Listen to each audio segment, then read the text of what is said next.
All right, cool. All right, well, welcome, ladies, to the regular schmegular chick show. I'm Allison, and we have Danica and Leanne of Mamas Need Love too. Hey, Hey, What's all good? right. Hey, all right. So, can y'all tell me a little bit about Mamas Need Love and how we can check you all out? Okay, so since Leah's just like looking, I guess I'll oh, go ahead and go. I didn't know I was a spokesperson. So Yeah. Mamas Need Love Too is a community and a podcast for moms by moms for them to just kind of let their hair down and have a safe and a brave space to just be themselves. I know that when we were both like looking for a place to kind of go where other people kind of thought and felt like we did, and we just didn't at the moment see anything out there for us, so we can like, it can't just be the two of us, it's got to be more people out there like us that think like we do, that need a place to kind of vent. We love our kids, but sometimes they get on our nerves, so where can we go where we can Oh, just yes, talk about Lord. things, all things mom, and have like kind of like a support group. So Danica came up with the concept, I came up with the podcast, we put the two of them together, and we've been going strong for like the last 2.5, almost 3 years now. We have a community with nearly 700 women, thousands of downloads for our podcast. And it's been a very awesome ride where you get to hear from other people, but you also get to learn a lot about yourself and your mothering, and as you go along the journey. So that's Okay, kind of what cool. it is. And basically, yeah, the concept, I created it because what I found, a lot of the moms communities online they were judgmental as hell. So I was like, yeah, nah. What I ain't gonna do is sit in a room. A lot of it. What I ain't gonna do is sit in a room with other women who have opinions and then be judged on their opinions, right? Because let's face it, Mhm. we all go through things. We all are at different stages and journeys on this walk called motherhood. No one is perfect. Children do not come with a handbook when they come out the cooch. So we all need Amen. to learn and grow. We're doing this, we need a community and a space where we can ask questions, pose questions, or just like Leanne said, just vent, share our feelings, the good, the bad, the ugly of motherhood, wifedom. We have women in the group who are not mothers, right? They may be aunts, they may be grandmothers, teachers. Look, you could be a pet mom. At the end of the day, as a woman, if you have to share and not be judgmental, that is one thing we don't tolerate in our community. You can pose questions, and we are going to have moms chiming in with all kind of different perspectives. So Okay, cool, cool, cool. yeah. All right. So, with the pandemic being what it is, and Miss Rona ain't trying to leave anytime soon, it seemed like, what is one of the biggest Yeah. issues with moms right now? I'm speaking of Rona, I'm recovering myself. I'm sitting here with my tea in my halls because the Rona ain't nothing to play with. Oh, Yeah. Yeah. Thank you, girl. I need all the sympathy, all of hey. that. Oh, Trying how to you feeling? quarantine in a house that's not. I'm feeling a lot better. I'm feeling a Okay, lot cool, better cool, cool. because for a little while it was like, Jesus, do I need to Oh, start repenting for that debaucherous weekend in Dubai. Oh, I'm sorry, Lord. Yeah. Yeah. So it, it was I was going over all my sins and transgressions for a minute, but And that was a long time ago. I it's think you could have repented before then. we shall not speak of Oh those things. But man. anyway, Oh man. well, see what I mean? We ain't no judgment here. It is what it is. It was a suggestion, not a judgment. I feel much better now. Thank you for asking. But that is a major concern. That is a major concern for moms. If it inflicts those, how are they going to navigate? Like, prime example for my job has been putting me through the ringer about they're essentially bullying me to come back to work, even though I'm working virtually. It's like, sure, I'll get on the phone and cough my lungs out with these clients, no problem. Making sure incomes are secured, and then we have virtual learning Mm-hmm. in Chicago. We're in Chicago. You're in a suburb, right? Mm-hmm. Chicago, We're Allison. virtual learning too. Mm-hmm. Yeah, I'm in Homewood. It's Yeah, virtual out here too.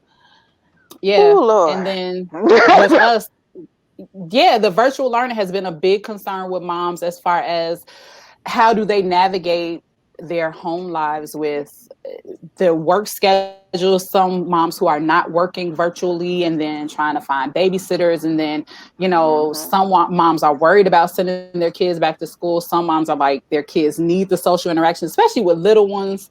When you have a Yeah. 5-year-old, keeping them on a computer, I have nieces and nephews who are in pre-K and in first grade. So it's kind of, moms are worried about a lot of things right now that are impacting their households in regards to finances and education. I think are the two biggest Yeah. issues we Mm-hmm. see. I think education is a big one. I mean, the whole CPS and CTU debate debacle is a big hot button. And then I also think it's just community, like a sense of community, because think about it, when we were pre-COVID, we had opportunities to get together. We had meetups with different women in the group and everything like that. And now everyone's pretty much, not as much as when we started, but you're kind of isolated at home with just your kids, your significant other, if you have one, and yourself in your home. And so you don't really get that sense of camaraderie that you get from seeing people on a regular basis. And I don't think everyone thought about how much you would miss it and how much a part of your life it is. And so when you're kind of stuck, Mm-hmm. like, okay, I'm here with these kids all the time, it's 24/7, they're eating here, they're using the bathroom here, they're learning here, they never leave here. At um all. it Yeah. Ever. becomes a whole different thing of, like, you don't really realize how much time you really spent with your kids. And when it becomes a more on demand thing, you realize how much you don't take care of yourself. And I know that self-care is one of the things that we're really big on. So it's a constant reminder of telling moms that we're nurturing all the time, but now that this is 24/7, you really have to do more to take care of yourself. You have to make it a concentrated effort to take care of yourself, because everything else is still going to be there. But if you're not there, everything else is going to fall apart. So I think that's a big thing that maybe is not always top of mind, but we try to be mindful of and remind people, is that you have to take care of yourself throughout all of this. Yeah, and filter out society's messages of what you should be doing right now, right? Mm-hmm. Worry about your own household, because let's Yeah. face it, because we're all sheltering in place and safe in place, we like to say that. I mean, we're not stuck in the house. We're blessed to be able to be in a home, right? I work with the disabled, so I tend to keep an attitude of gratitude when it comes to that, because it's easy for us to get an attitude of entitlement and forget that we're Yeah. lucky and blessed to have a home to be stuck in. So, and our children are, it becomes overwhelming, and we get a little overwhelmed with having kids around us 24/7. But at the same time, that is also a blessing, because some moms don't have that capacity to be with their children. So just telling moms, filter out Mm-hmm. the noise, because now we don't have anything to do, a lot of us, but scroll on social media, and you have people all these opinions bombarding us with, if you're not hustling to start a new business, if you're, not teaching your child 35 different languages while they're e-learning, if you're not cooking organic dinners because you're sheltering in place and you don't have any other thing to do right now with your time, filter all of that out. Worry about your own mental health, worry about your own sanity right now, and do what works for you and your household only.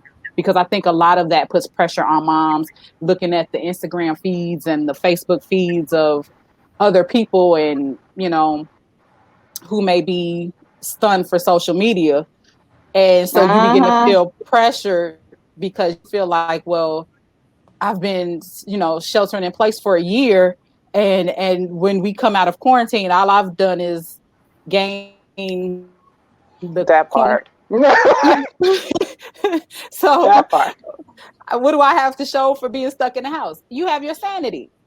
So I think that's And good my enough. extra 20 pounds. Yep. That's it, girl. I'm fine and fluffy and healthy. Exactly.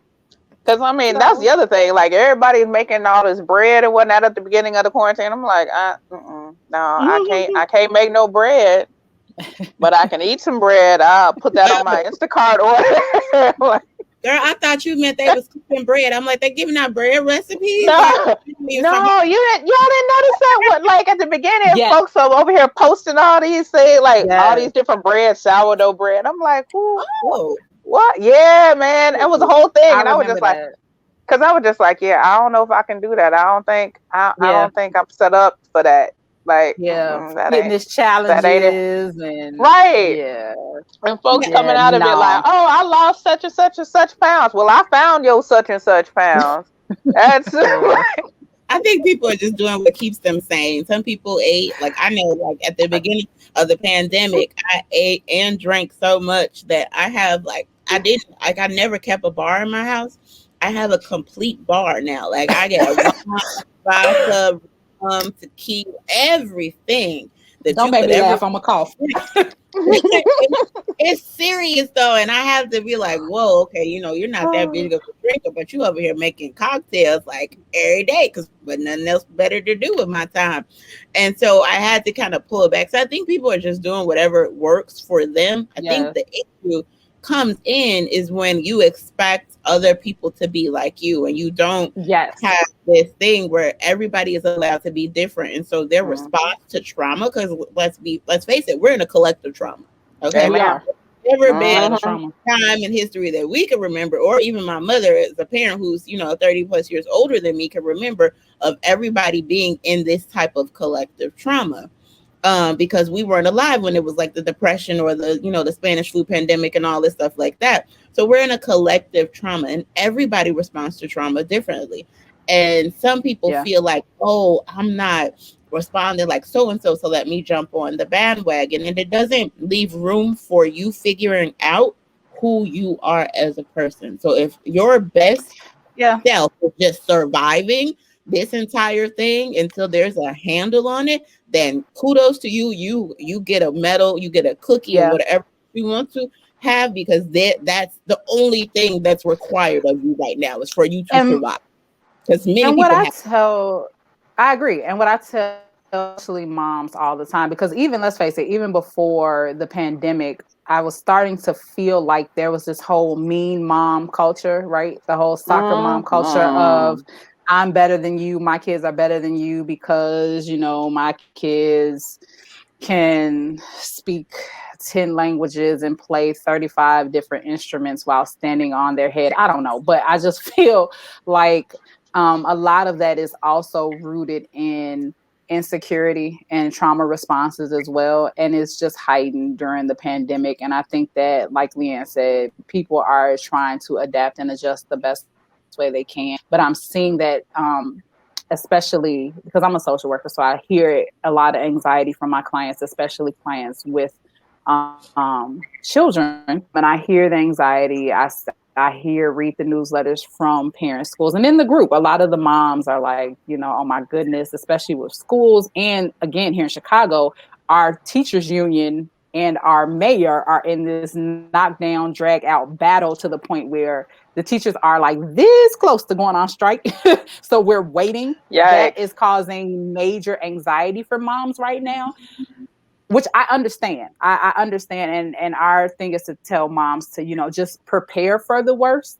But a lot of that is just rooted in trauma responses. So it's like, prepare for the worst. Everybody's situation is different. If you have the capacity to stay at home with your child, that's great. But don't shame moms who don't have that capacity and are looking to send their children back to school because they feel like they have no other options.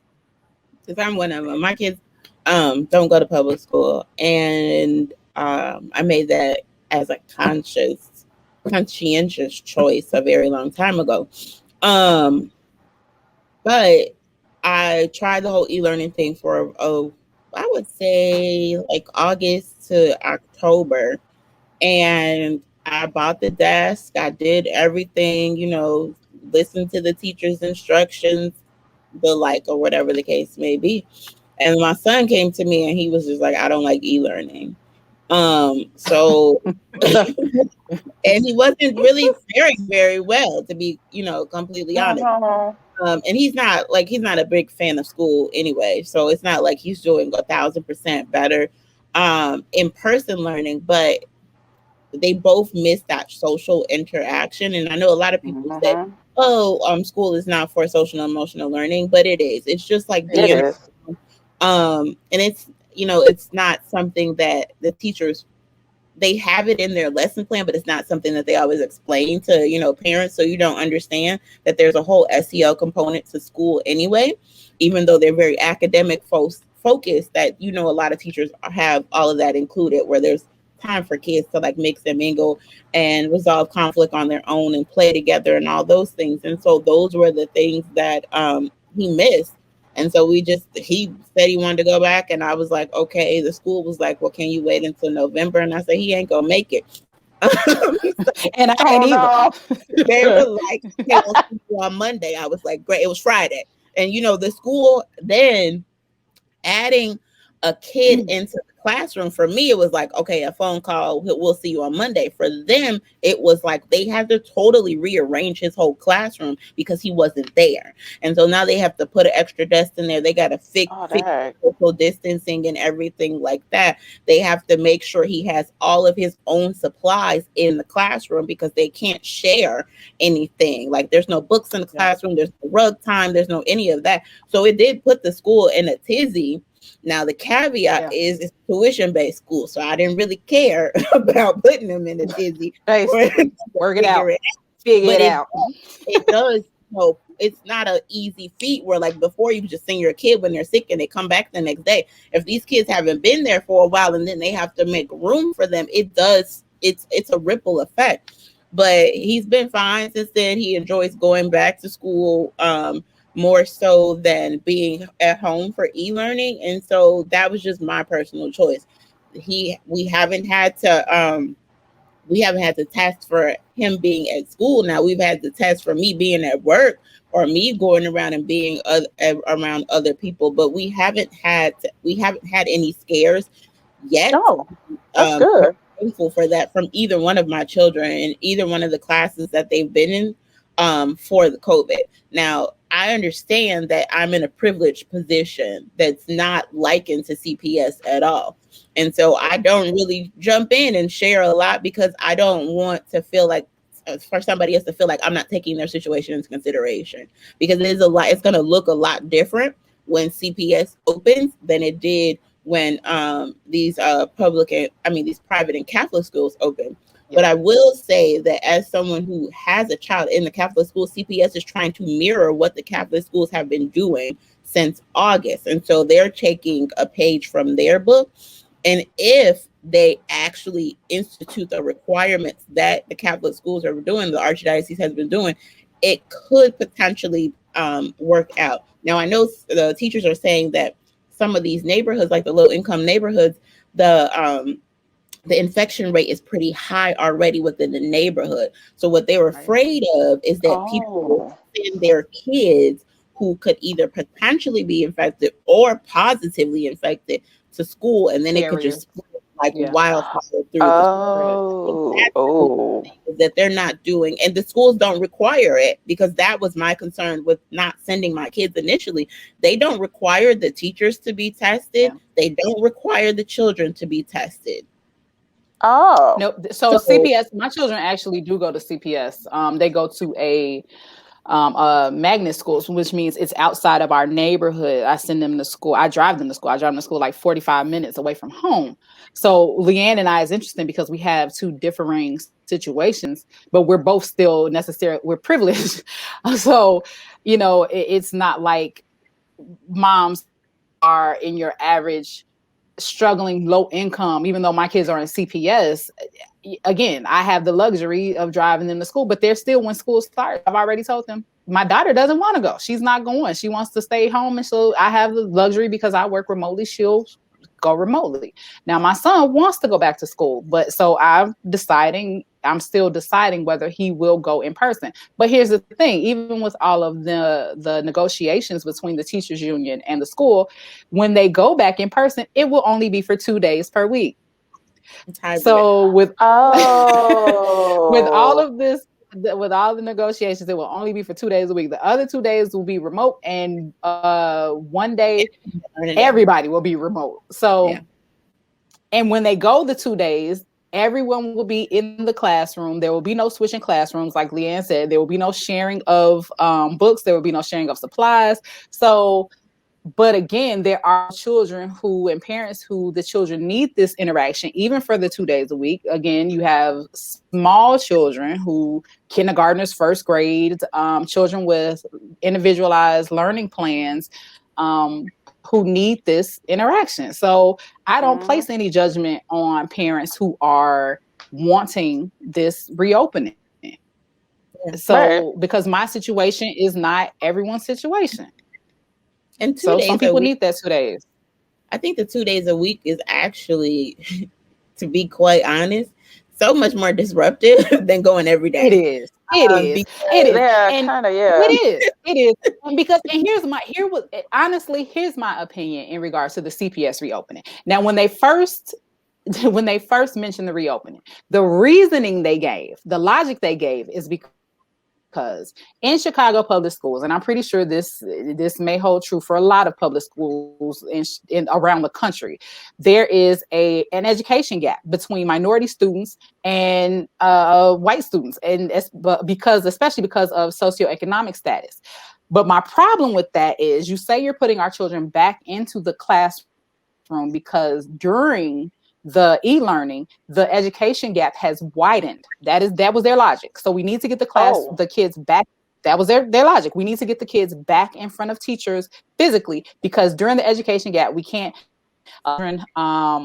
they can't track them. They're not logging in. A lot of the lower SES Oh. students, they can't track them. The kids are not, we don't have truant officers, right? So the kids that are not logging onto the computer, they're just pretty much lost, especially high school students. Graduation rates are being affected, especially high school students. Now, Oh. interestingly enough, there was an article that came out, and I don't remember which newspaper, that stated, because of COVID and how jobs were impacted, the reason that high school students are not logging into e-learning is because their parents, especially undocumented, the children of undocumented parents, and just lower economic status parents, their children, to get jobs to replace the incomes of their Oh. parents. These kids are working. They're going to work. So a lot of these kids, Oh, the babies. the kids are working. So the 16, need the 15, money. 17 year olds, they're Yeah. needing to produce incomes for the household. These kids are doing their e-learning on the bus on the way to work at jobs like UPS, Walmart. So these kids are Oh, having to dang. choose between e-learning and work. And so the parents, if they lose their job, and the children are having to pick up jobs, that's why the kids are not logging into e-learning. And they even interview some of these children, and they're like, yeah, I'm having to leave work and log, do homework. So that was the logic for CPS to institute rushing back into the classroom. Now, I have a The thing problem is with though, that, because here's the thing: putting a Band-Aid on a crack in a dam. It's a Yeah. quick fix. You didn't work on any substantial, fix to this education gap for the past year. We've been out of school. So Yeah. now you want to just throw kids back in the classroom for 2 days? That But makes see, no sense to me.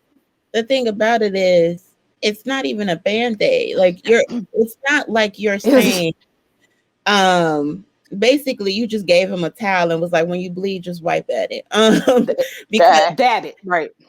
yeah, just Hmm. dab on it. It'll heal eventually, because forcing everyone to go back to school doesn't cure the education gap. At You had all. Right.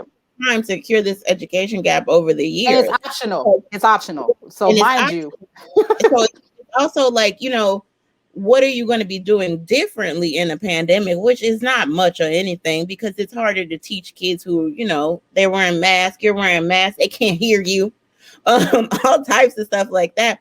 So you're Hmm. not increasing the curriculum, you're not enhancing the curriculum, you're not buying new books, you're not adopting new teacher methodologies. All you're doing is saying, go to school so we can track go you. Yeah. back to school. Because let's be clear, at the end of the day, it's about funding. They're not That showing is up, it. you can't And track we them, need funding. and they need the money to prove that these kids are actually going to school, because That's it. yes, their budgets are based on attendance. So now you Based on can't attendance. have attendance because they're not coming onto their computers, or they're not logging Yep. in every day, or they might miss a day, and it's happening everywhere. It's Yeah, happening with because even prime private example, the kids have schools. to keep their cameras on. I have a huge problem with that for a couple reasons. Yeah. You don't know these children. My daughter came to me the other day. Now, mind you, I'm still at this point. I'm just now to the point where I'm comfortable not really wearing a mask in the house because I feel like my contamination rate is over. So I'm like masked up in my bedroom. She's like, Mom, I need help, logging onto the computer. So I'm with my mask. I'm like, well, bring me the computer. Her camera is off. The teacher's like, well, she names these 3 students. My daughter is one of them. Cut your cameras on. So I hit the camera button. Here I am in all my mask, glory, pajamas galore. And I'm like, to me, I have a problem with that for several reasons. You don't know these children's home environment. You don't know. That is embarrassing and it's a HIPAA violation to me, because you don't know what their living situation entails. So why do if Hmm. I'm a poor student, especially prime example, my children go to a magnet school, meaning the children come from everywhere in the city, right? It's not a neighborhood school. So if you have a child that is from an affluent neighborhood who is in a classroom with a child that is from a poor neighborhood, might live with 30 other people, and their living conditions might be embarrassing to them, they might not want to cut their camera on. Yeah. But they're logged in. So why do I have to cut my camera on to prove attendance? If I'm talking to you, if I'm engaged in the classroom. So these are just things like Leanne said, it's like you're handing me a towel and saying, here, I'm dabbing at your wound, as opposed to working for an active fix to the problem. And this is what's causing anxiety, a lot of the anxiety that we see with the moms in our program. I get called 30 times a day if my kids are like logging in late for classes, if they're having like Wi-Fi issues, which is a good thing, but it's also a bad thing, because I have the capacity to answer my phone. Even when I'm at work, if I'm on a call with a client, I can say, can you hold a minute? And I can answer the phone. Okay. And I can yell, hey, Cameron, are you having a problem with the Wi-Fi? Or cut the TV off and get back on class. Oh no. If you know, so if you're a parent working at Walmart, standing at the register, can you really answer the phone call because your child's teacher is calling because your kid is on Wi-Fi, is not on Wi-Fi? You can't. So again, it's not addressing the disparity in the educational gap. That's true. And I'm And torn this, the camera thing too, because I don't think that it's like my daughter, she'll turn it on in the beginning, and then once you say she's here, it's completely lights out. You won't see her. She pops in for the first few seconds, and then she turns it off. She's like, you saw me, I can talk to you or whatever, I'll wave, and then after you see me, I'm still here. Like, don't charge me with that again, but a different school. But the reason why I'm torn is because I don't think that they should have to do it. But that one story, and it was just the one story that I heard of, where the the girl was abuse, sexually the sexual abused, abuse. Oh Yeah. and God. her camera was on, they were able to catch Catch the the abuse. Yeah. culprit, the abuser, and basically intervene into this young woman's life, this young Right. girl's Oh my life gosh. at such a young age, to stop this cycle of abuse. I'm kind of like, is there a way that It's we a could catch just 22. catch 22? Because Yeah. and so I don't know if they're having the cameras on, if they're demanding the camera on just because it's to satisfy their own self, or if it is because they're really looking to see if these kids are in a safe environment and involve child protective services into the whole mix. And so it's hard to, because sometimes I'm just like, maybe their house not clean and they don't want you to see all of that. Mind your business. Yeah. And other times I'm just like, well, damn, something really could be going on here. And you probably do need that camera on to see that, they're living in less than stellar conditions. Or it could, But see, and again, that's subjective like because let's face Right. it. it And is I dependent on because the here person's opinion. Yeah. here's the thing, and I've had Unbiased this issue. Thank you. And that again, unless you're going to provide bias training across the board and actively work to address all of the systemic issues that plague public school systems and teachers, because let's face it, especially in Chicago, a lot of teachers are white women, like Everywhere. younger It's not in Chicago. It's everywhere. younger white women. And I'm not saying this to say that, young white women are all racist or have biases, but everyone comes with implicit bias. And I've had to have this argument with my children's teachers across the board. My son is a 6'2", 14-year-old African-American male, right? He's 14. So when we had physical school, and I used to get calls from the teachers and telling me about certain things and I was like, let's break this down. Is this something that if he were not a 6'2" African-American male, you would not attribute? It's typical human development, and honestly something you should not be calling me for, because it's something that you can handle in class. So is it really that you're fearful of him and seeing it as being aggressive? Because kids talk in class. So really calling me because he's talking in class? He's talking back? Or is it because of implicit bias? So I honestly feel like some of these things are, again, you have to address and provide training to these teachers, because they seeing things that go on in homes, or the teachers just ain't trained to deal with a lot of the things that they may see. So it's just, I don't think we're equipping these teachers to handle a lot of this. And the interesting thing is when you look at studies about implicit bias, it's most of teachers that I have encountered, because I can't speak for statistics on a whole, most of the teachers I've encountered have been white women. But if you look at studies about implicit bias crosses all color lines. It does. So everybody has it. African American teachers as well, is that yes, a way that the teachers in general just look differently at African American students than they will look at their counterparts. And so it's always that thing. So you can't really know what the mindset is around, the school coming from the top down, that the school requires that these kids have their cameras on, because it could be some principle that just says, okay, it's our way of helping keep our kids safe. But when it comes to the teacher, it could be a total different mindset. And then they're I saw something in the background. Like I saw something on the wall that they now think is whatever, and then it means I gotta call CPS. So it just it's too much that's left up into interpretation and does not actually have any precedent or policy and procedures for. Yeah, and I guess I just feel like in the grand scheme of things, in the middle of a pandemic, we got a lot more things to be worried about than whether these kids got their cameras on. And honestly, I'm the type of person, and let's fry the big fish, okay? Let's worry about the bigger issue. If is engaged, are the assignments being turned in? And like, I'm kind of with your daughter Jordan. If I pop my head in, I'm here. I'm present. My son, I had to email a teacher because, again, with the whole camera situation, the camera was on, but the teacher, first of all, he wanted him to take his hood off. He in the house. His room, my son's room is freezing. His room is freezing. Okay, he's in my house. Now you doing a little bit too much. That's number one. I hate to be that parent. Number two, then it became, well, I can't see his entire face. Now that's too much too.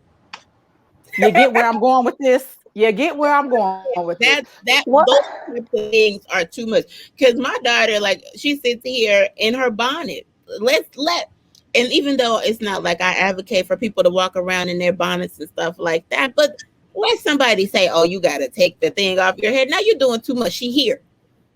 She Right. here. And that's what, and I've even And heard parents, and at this point, I honestly feel like when it comes to our children, period, it becomes respectability politics, because I yeah, even hear a lot of parents, a lot of Yeah. African American parents saying, well, if they're technically in school, they're in school at home. When I sit at stay at work, home. okay, I'm in my pajamas. I am in my pajamas and my bathrobe. And when I have meetings, if you ask me to cut the camera on if you want to, is at your own discretion. Okay. So I'm That's from the waist sorry. up. From the way, like if it's something, it's like from the waist up. And then sometimes you don't know where, like, because I've had work meetings or training meetings where I'm in a car because I'm in, like something came up. I got to be in two places at one time. I can hear you, I can talk to you, but so it's kind of like some things are It's respectability picking and politics, choosing. It's and picking and choosing. it's and then it also has to do like who you choose to inflict your respectability politics on today, because That's right. let's be clear, we all understand that everybody don't like everybody, and that Exactly. you have the people in the classroom that you like, and you Yeah. have the people in the classroom that you don't necessarily care for. And if you're not going to play fair evenly across the board, then it's Yep. my suggestion that you not pick on mine. But it's very eye opening also for a lot of our parents as well, which I think has been good, because for a lot of parents who have been home and children go through on a daily basis with these teachers, because I remember my school experiences. I remember my admin school, which pretty much is the same as it is now. So I definitely know. And I've always been of the opinion that teachers are human. And like I've told the teachers that in my children's meetings when I've had to defend my children. I know my children. I know when what they're doing sounds like them, but like I've had to tell the teachers, I couldn't imagine being a teacher having a argument, a blowout with my significant other, and having to come in here and deal with 30 kids. I couldn't imagine having my Yeah. dog die and having to come in here and deal with 30 kids. I can't imagine having PMS and having to come in here and deal with 30 kids. So let's be clear, okay? Teachers are not God, and they are not above reproach, and they are not always right. So now I think that it's been very eye-opening for a lot of our moms who see that, let's give these kids a break. Let's give them some grace. They're dealing with a lot. They can't see their friends. They can't have play dates. The kids are going True. through some things. Okay, so look, my approach this year for this whole pandemic is, you alive, you fed, these grades, I ain't worried about them.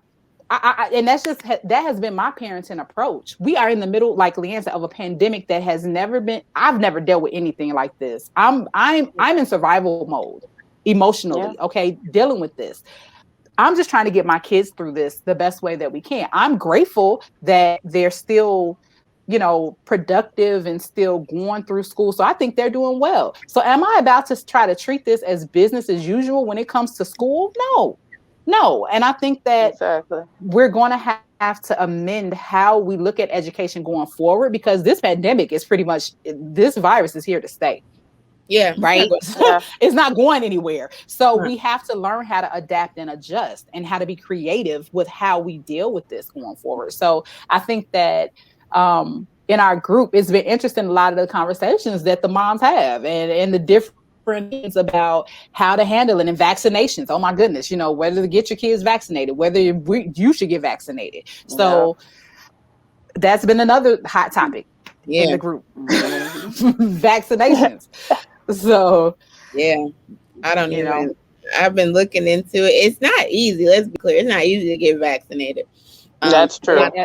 you have to yeah. jump through in order to even do it. And then I don't think they're being completely forthcoming with all of the statistics on people who have been vaccinated. Well, there's just not enough data. It's too new. Well, I Right. mean, It's still too early. there have been people that have had adverse reactions. There have been people that have passed away. So they're because they don't want to talk about those things because they feel like it will eliminate a lot of people from wanting to get the vaccination. And so I don't think that it's not necessarily that it's new data, because here's the thing, like when I initially went to college, I was a biochemistry major. They have the data, but what they're not trying to do is scare people, especially those, because African American people have had an infection rate that was higher than most people and have had the rate of dying from this disease more. And so what they really want is for most of the people in the African American communities to get this virus. But I mean, not to get the virus, I misspoke, for them to get the vaccination. But what they know is that if anything adverse is happening to people, it's going to scare them away from getting it. So they have data. They know what's going on, but they don't want to put it out because they don't want you to say, oh shit, this many people have died from it. Oh shit, this many people have had like some type of hives or allergic reaction or have to be hospitalized after the fact. Oh no, I'm not gonna get it. And so they're keeping that data away from us because they want everybody to go out and get this vaccination. And basically, to be truthful, they want you to get it. It's basically at this point what they've been keeping us from almost a year now is herd immunity. That's the only thing that's really going to work. That's it. Because it's a virus, and viruses generally don't have cures. So we're in this position where it's survival of the fittest. And it's unfortunate because it has, killed so many people. But you got to think about like what they do with the AIDS epidemic and all those other things like that. It's gonna run through the population, and people are going to pass. And people are going to live, and there are going to be people that don't contract it because for whatever reason, whatever. It's like I Am Legend. It's just going to have to work like that. And they're doing the best that they can. This is, unprecedented times. They've come up with a vaccination so much more quickly than ever come up with any type of vaccination before in the past. And so they're trying their best, but it is going to have to, you're going to have to build up some immunity in order for us to even get back to some semblance of reality. And it's not going to be the same. It's going to be a totally different new normal.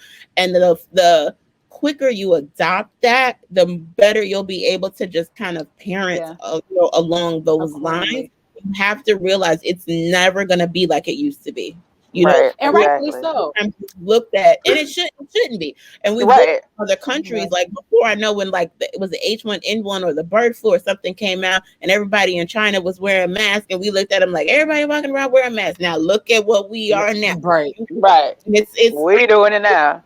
Everybody has to wear a mask, and that might just be how life is for the next 5 to 10 years. You just don't know, but they're really trying to get it to the point where you've come in contact with this and your body has a response to it so that they can, mitigate the results and have less people dying in years to come. Yeah. And at the end of the day, it's about education, right? And that was also one of my main reasons for starting the group. I've been a social worker for almost 20 years, and the main population that I have worked with for 20 years is individuals with communicable diseases. So, and families with communicable diseases, right? Parents, children. So one thing that I want moms to understand is you have to educate yourself. You have to educate. You can't just listen to, this is how I was raised. My mama said, my cousin Junebug got it, and I got. Please educate yourselves from reputable sources. Okay, just don't go on Wikipedia or TMZ or WebMD. No, go to the Mayo Clinic. Go to just find reputable sources to educate yourselves. Consult your doctor about what's best. Doctor. Yes, call your doctor. If you don't have a doctor, now is the time to get one. Yeah, exactly. So easy. It's telehealth. It is. And get a doctor. Get a doctor. Find a doctor, dentist, specialist. Educate yourselves on what's best for you and your children, and stop listening to family members and educate yourself, because at the end of the day, you're going to do what's best for you and your family anyway. But I think that especially in our community, we have a right to be skeptical, because let's face it, I was also an African American studies minor. And baby, this country has not served us well.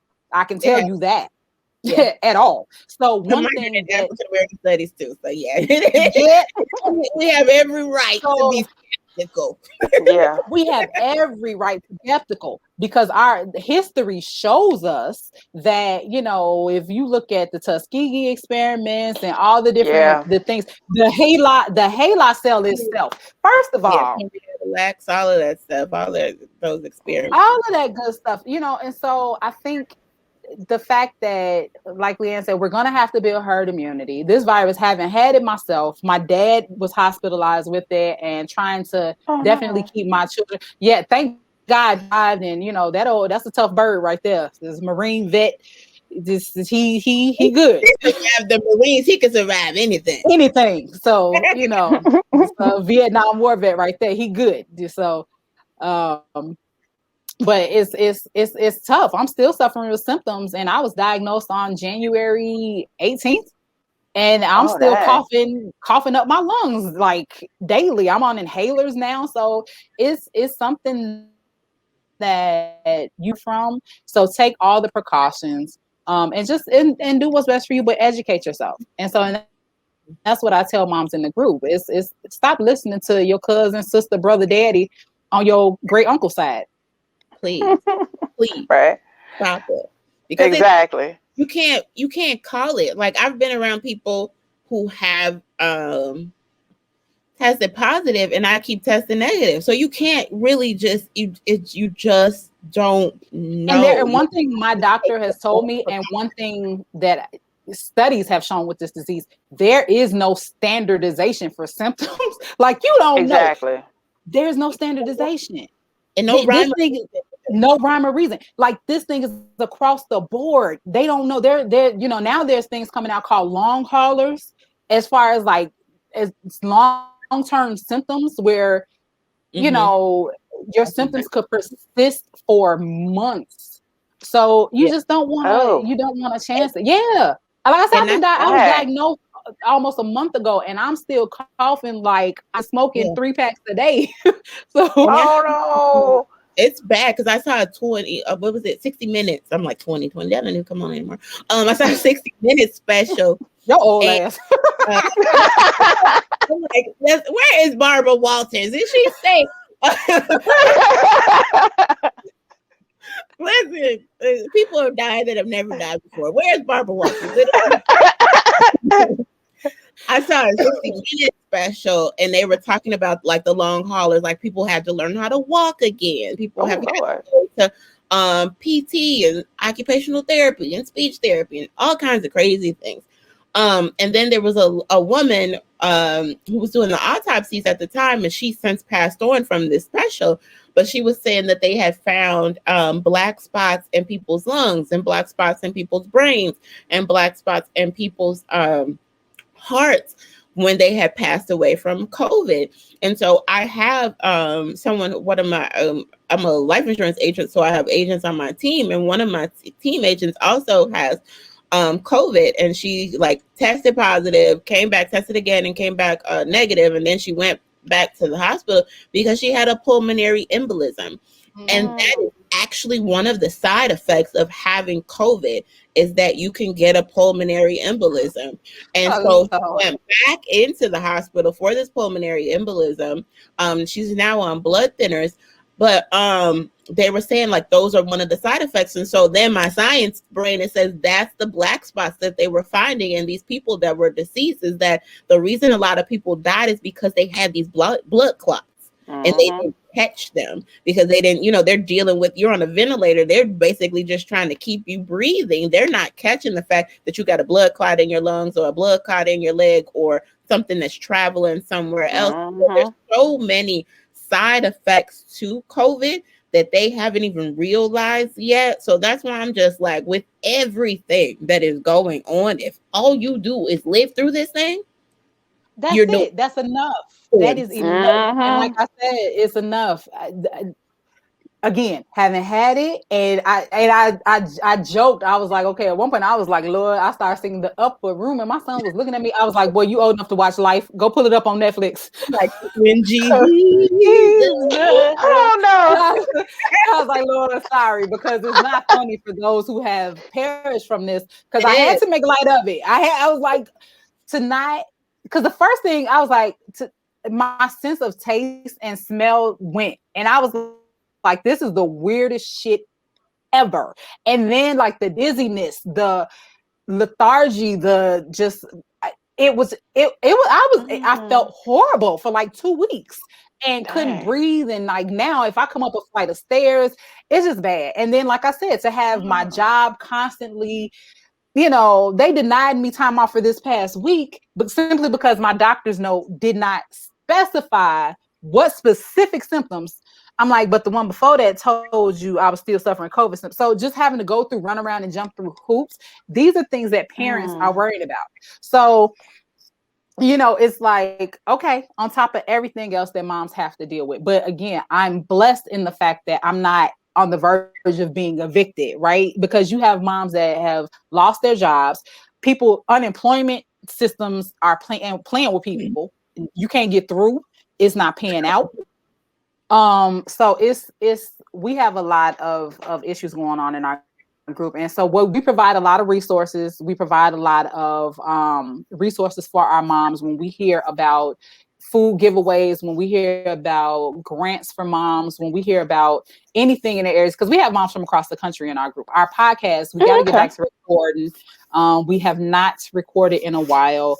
I've been, like I said, on the stick and shut-in list. Oh no, I was on the stick and shut-in list. So, but we're going to get back to recording. But Mama Needs Love Too, we are definitely where we're looking to expand. Like Leanne said, we work together. We've been friends since high school. So we 20-some year peoples at this point. And I don't know what you're talking about. Girl, you thought 2020 was still rolling. Quit playing. You dated yourself with that one. It's like 2020. Yeah, the young people don't know what that is, so they'll somebody hand me a TV guide. Right. Right. Where is Oprah? No.